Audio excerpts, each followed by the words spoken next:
under the bottom-up economic transformation agenda, too many of our young people, especially those entering the job market, still wake up every morning without work to go to. This is the reality we are determined to change. When a nation chooses to organize its economy around work, production, and exports, when it invests deliberately in infrastructure, energy, and skills, and when it finances growth intelligently, not recklessly, something profound happens.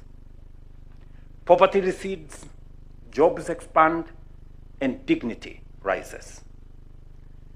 This is not theory. History shows us that countries like South Korea, Singapore, and Malaysia made national transformation a deliberate choice. Each organized its economy around work, industry, exports, and skills, investing deliberately in infrastructure and people. Poverty fell, jobs grew, a strong middle class emerged. These countries were not spared hardship. They prevailed despite it.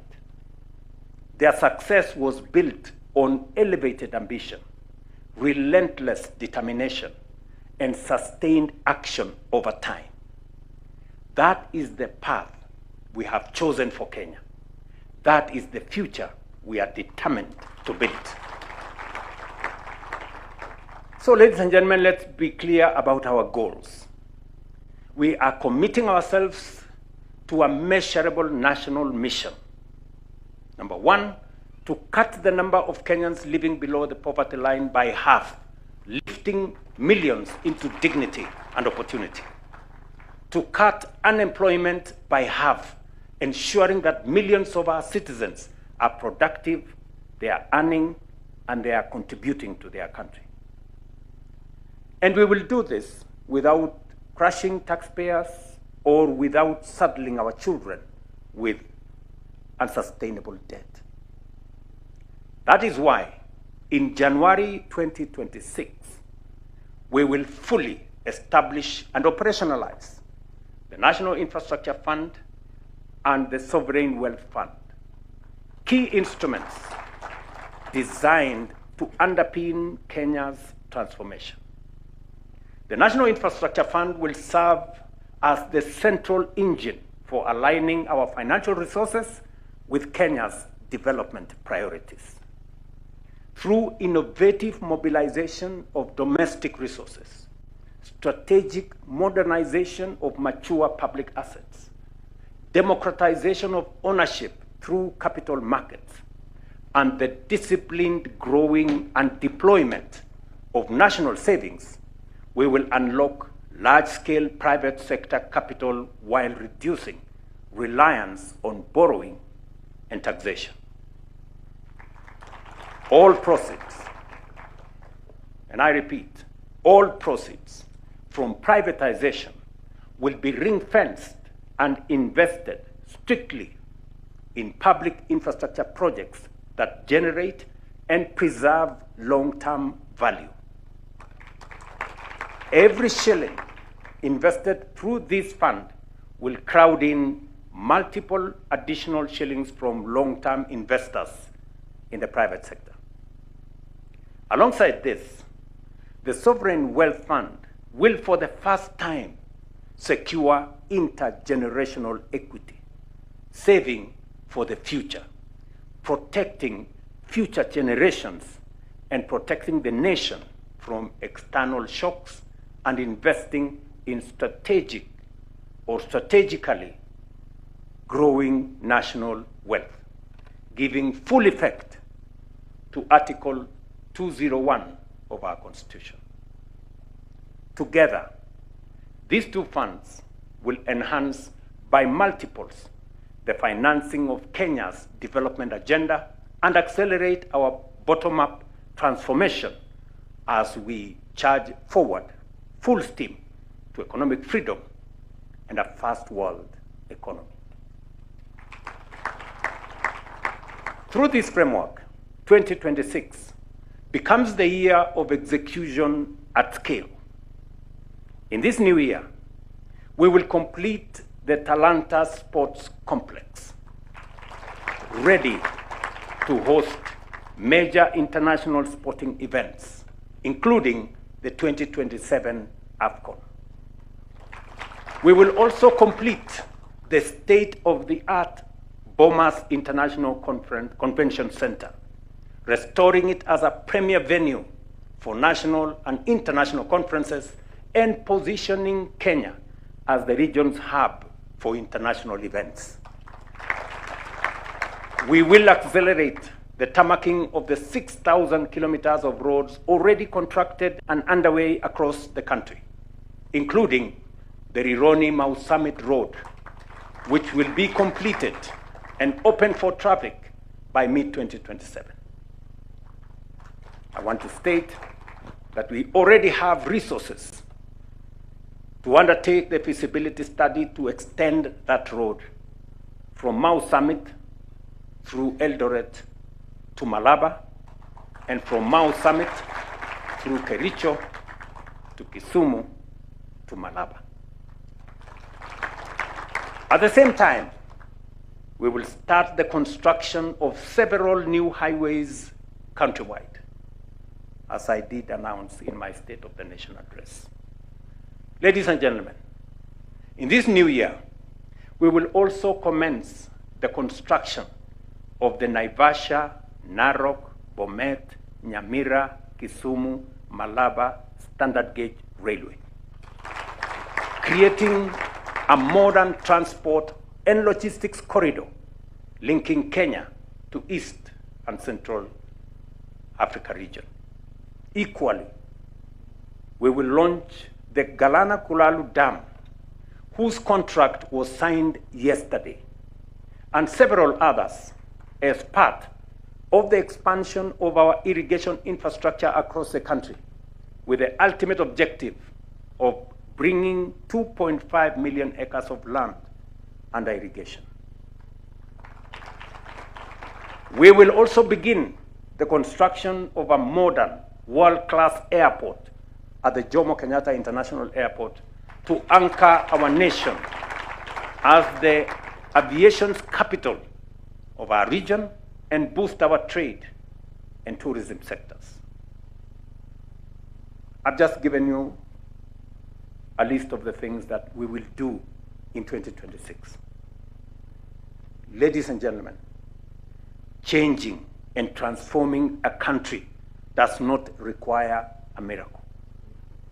It requires a clear and bold vision and a leadership equal to that vision.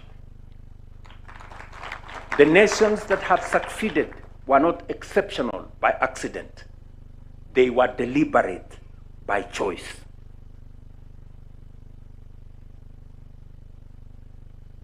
One bishop, I saw one bishop last week say that if others took 30 years to move to the first world, Kenya will take shorter because we believe in God.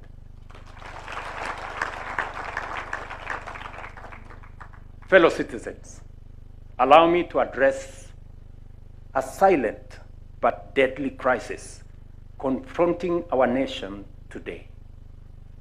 Alcohol and drug abuse has become a clear and present danger to Kenya's health, security, and economic future. 1 in every 6 Kenyans aged between 15 and 65, that is close to 5 million people, are currently using at least one drug or substance of abuse. This is no longer a marginal issue. It is a national emergency.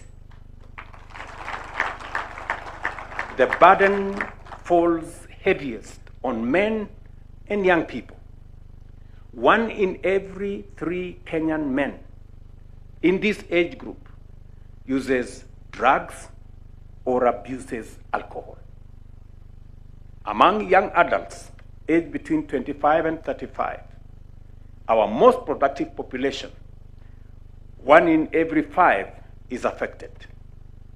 Over 1.5 million young Kenyans are being pulled away from opportunity into dependency. Alcohol, and I repeat, alcohol remains the most widely used substance, with more than 3.2 million current users. Initiation often occurs between 16 and 20 years, and in some cases, as early as 7 years, exposing children to lifelong harm before even adulthood begins. Kenya cannot grow, Kenya cannot compete or remain secure when millions are trapped in addiction. This crisis demands decisive national action. Accordingly, going into the new year, the government will confront alcohol and drug abuse as a national development and security emergency, backed by political will, expanded enforcement capacity, and coordinated action across government. We will establish a strengthened anti-narcotics unit within the Directorate of Criminal Investigations with operational capacity comparable to the Anti-Terrorism Police Unit. Fully resourced with modern surveillance, intelligence, forensics, financial investigation capabilities, the unit will operate as a permanent multi-agency formation, working closely with the National Authority for the Campaign Against Alcohol and Drug Abuse, NACADA, the National Intelligence Service, border management agencies, county governments, and international partners. To support this expansion, the unit's strength will be boosted from the current 200 to 700 officers through new recruitment and redeployment, all trained and equipped for national operations against high-level traffickers, financiers, and organized criminal networks. Asset tracing, seizure, and forfeiture will become central to every narcotics and illicit alcohol investigation. The Asset Recovery Agency will be engaged from the point of seizure, and all assets used or acquired through these activities, including cash, vehicles, land, buildings, and businesses, will be treated as proceeds of crime, promptly frozen, prosecuted, forfeited to the state, and redirected to rehabilitation, prevention, and treatment programs. Recognizing these crimes as organized criminal enterprises, I urge the judiciary to consider establishing specialized courts to fast-track cases. And I will be consulting with the Chief Justice on how the executive can support this effort, including resourcing while fully respecting judicial independence. Border security will be strengthened through enhanced capacity for the Border Patrol Unit and the National Police Service, including modern surveillance technologies to monitor movement across our borders. Finally, to safeguard integrity within the security agencies, any government official, including security officers, found culpable of facilitating, protecting, or colluding with drug traffickers or illicit alcohol networks will be prosecuted and dismissed forthwith from service. Fellow citizens, this struggle is deeply personal to me as president and as a parent. No law can replace parental guidance, community values, or early intervention in the lives of our children. As parents, we must choose to be present in the lives of our children. We cannot afford to delegate our children to others. We must guide them, protect them, and intervene early before addiction takes hold.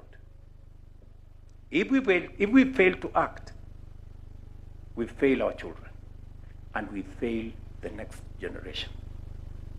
If we rise to this duty, we secure not only their future, but the moral strength and destiny of our nation.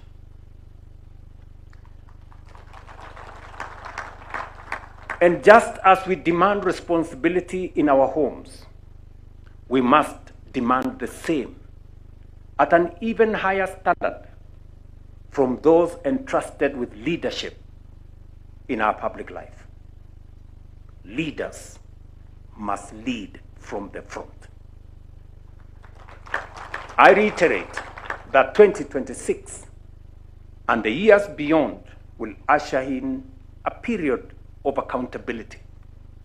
Leadership will not be judged not by promises made, but by performance delivered. Not by the exuberance of youth or the longevity of service, but by results and a proven track record. Those entrusted with the privilege of leadership will be held to account for the service they render and the outcomes they deliver to the people, not for the excuses crafted to mask a poverty of ideas or a lack of ambition. The measure of leadership is impact, and that standard will apply to all. Happy New Year 2026. May God bless you all. May God bless Kenya.